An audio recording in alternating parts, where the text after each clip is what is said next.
విధాత media ప్రేక్షకులకి నమస్కారం. 2026, 2027 మరి పరాభవ నామ సంవత్సరం ధనురాశి వారికి ఎలాంటి ఫలితాలు ఉండబోతున్నాయి ఈ వీడియోలో చూద్దాం. ధనురాశి అనగానే మూల 4 పాదాలు, పూర్వాషాఢ 4 పాదాలు, ఉత్తరాషాఢ 1వ పాదం వారు ఈ రాశి వారిగా పరిగణించబడతారు. మీ పేరు గనక ఏ, యో, బాబు, దా, బా, ఢా, భే అనే అక్షరాలతో కనుక మొదలైతే ఈ రాశి ఫలాలు మీకు కూడా వర్తిస్తాయి. మరి ధనురాశి వాళ్ళకి ఆదాయం 14, వ్యయం 11గా ఉంది. రాజ్యపూజ్యం 5, అవమానం 6గా ఉంది.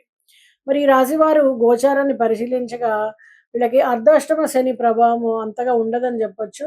ప్రతిభా పాఠవాలు వెలుగు చూస్తాయి. మీదైనటువంటి రంగంలో మీరు పురోభివృద్ధి సాధిస్తారు. ప్రముఖులతో మీరు పరిచయాలు ఏర్పడతాయి. మీ ఉన్నతికి తోడ్పడతారు.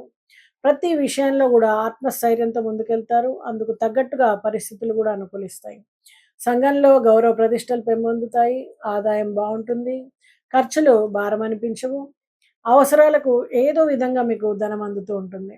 వాహనం, విలువైనటువంటి వస్తువుల్ని మీరు కొనుగోలు చేస్తారు. ఆభరణాలు కానీ, అలాగే ఇల్లు కూడా కొనుగోలు చేయడానికి ఆస్కారం ఉంది. అలాగే ఇంట్లో మరమ్మతులు కూడా ఈ సమయంలో మీరు చేయగలుగుతారు. పత్రాల్లో సవరణలకు అనుకూలిస్తాయి. నోటీసులు అందుకుంటారు. పెద్దల ఆరోగ్యము ఆందోళన కలిగిస్తుంది. అయిన వారి మధ్య కొంత విషయాలు ప్రస్తావనకు వస్తాయి. ఈ ప్రతిపాదనలకి చక్కటి ఆమోదం లభిస్తుంది. సంస్థలు, పరిశ్రమల స్థాపనలకు అనుమతులు మంజూరవుతాయి. వివాహ ప్రయత్నాలన్నీ కూడా తీవ్రంగా కొనసాగిస్తారు. ఒక సంబంధం కుదిరే సూచనలు ఉన్నాయి. నిశ్చితార్థంలో ఏకాగ్రత వహించండి. తాహతుకు మించి హామీలు ఇవ్వకండి. దంపతుల మధ్య కలహాలు తలెత్తినా కూడా ఆ సమయానికి అవి సమసిపోతూ ఉంటాయి. నిత్యం సన్నిహితులు, ఆత్మీయులతో సందేశిస్తూ ఉంటారు. గృహ నిర్మాణం ముగింపు దశకు చేరుకుంటుంది.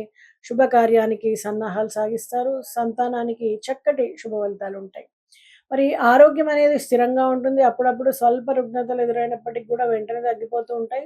అయితే చర్మం కానీ, ఆహారం విషయంలో కానీ కొంచెం జాగ్రత్తగా ఉండాలి.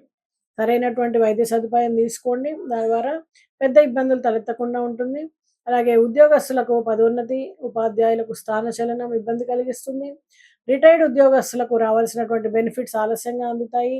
అధికారులకు హోదా మార్పు, కొత్త బాధ్యతలు, వృత్తుల వారికి ఆదాయం లభిస్తుంది.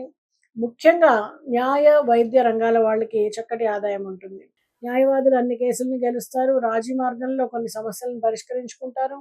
వ్యవసాయ రంగాల వారికి అన్ని విధాల అనుకూలంగా ఉంటుంది. ఆశించిన పంట దిగుబడిని సాధిస్తారు. ప్రకృతి పరంగా కూడా మీకు అనుకూలంగా ఉంటుంది. సాధించిన పంట దిగుబడి మంచి ధర లభిస్తుంది. కూరగాయలు కానీ, పండ్లు కానీ, పూలు కానీ సాగు చేసేటువంటి రైతుల ఆదాయం బాగుంటుంది. విద్యాపరంగా చూస్తే విద్యార్థులకు ఓర్పు, ఏకాగ్రత చాలా ముఖ్యం. మంచి ఫలితాలు, ర్యాంకులు సాధించడానికి చాలా మరింత శ్రమించాల్సి ఉంటుంది. ముఖ్యంగా ప్రేమ వ్యవహారాలు కానీ, ర్యాగింగ్ వంటి వాటికి చాలా దూరంగా ఉండండి. వ్యాపారులు గణనీయమైనటువంటి పురోభివృద్ధి సాధిస్తారు. నూతన వ్యాపారాలు కలిసి వచ్చేటువంటి సమయం. ఆకర్షణీయమైనటువంటి పథకాలతో కొనుగోలుదారులను ఆకట్టుకుంటారు. అలాగే షాపుల స్థలం మార్పు అనివార్యమవుతుంది. పెద్ద మొత్తం సరుకు నిల్వల్లో జాగ్రత్తగా ఉండాలి. ఇన్సూరెన్స్ ఏజెంట్లు, అలాగే మార్కెట్ రంగాల వాళ్ళకి మంచి అవకాశాలు లభిస్తాయి. టార్గెట్లను కూడా విజయవంతంగా పూర్తి చేయగలుగుతారు. శుభకార్యాన్ని ఆర్భాటంగా చేస్తారు. మీ ఆతిథ్యం అందరినీ ఆకట్టుకుంటుంది. పరస్పరం విలువైనటువంటి కానుకలు ఇచ్చిపుచ్చుకుంటారు. బంధుత్వాలు, పరిచయాలు బలపడతాయి. ఆధ్యాత్మికత పెంపొందుతుంది. అలాగే దైవ దీక్షలు, ఆధ్యాత్మిక సంస్థల్లో సభ్యత్వాలు స్వీకరిస్తారు.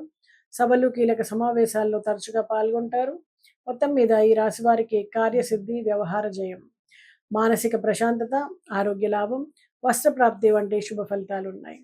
మరి కొంచెం ఆచితూచి వ్యవహరించండి. ముఖ్యంగా వేరే వాళ్ళకి మాట ఇచ్చేటప్పుడు మాత్రం చాలా జాగ్రత్తగా ఆ మాట నిలబెట్టుకోగలనా లేదా అని ఆలోచించి మాత్రమే ఇవ్వండి.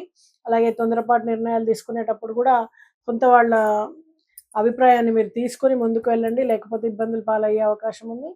మొత్తానికి ఈ సంవత్సరం చక్కటి ఆదాయ వనరులు సమకూరుతాయి. అనుకున్నటువంటి స్థితిని మీరు పొందగలుగుతారు. అనుకున్నటువంటి పనులు ఎంతో కాలంగా పోస్ట్‌పోన్ అవుతూ ఇబ్బంది పెడుతున్నటువంటి పనులన్నిటిని పూర్తి చేస్తారు. రుణాలు తీర్చుకోగలుగుతారు. కొత్త కొత్త నిర్ణయాలతో మీ భవిష్యత్తుని పునాది వేసుకోగలుగుతారు. మరి ధనురాశి వాళ్ళు గురువుల్ని ఆశ్రయించండి. అలాగే వీధి కుక్కలకు ఆహారం ఇవ్వడం, వీలైతే కుక్కని పెంచుకోవడం చేయండి.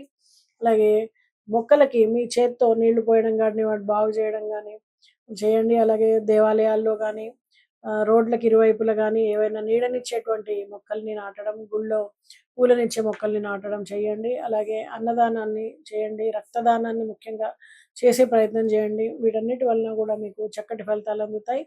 మరొకసారి ధనురాశి వాళ్ళకి పరాభవ నామ సంవత్సర శుభాకాంక్షలు. సెలవు.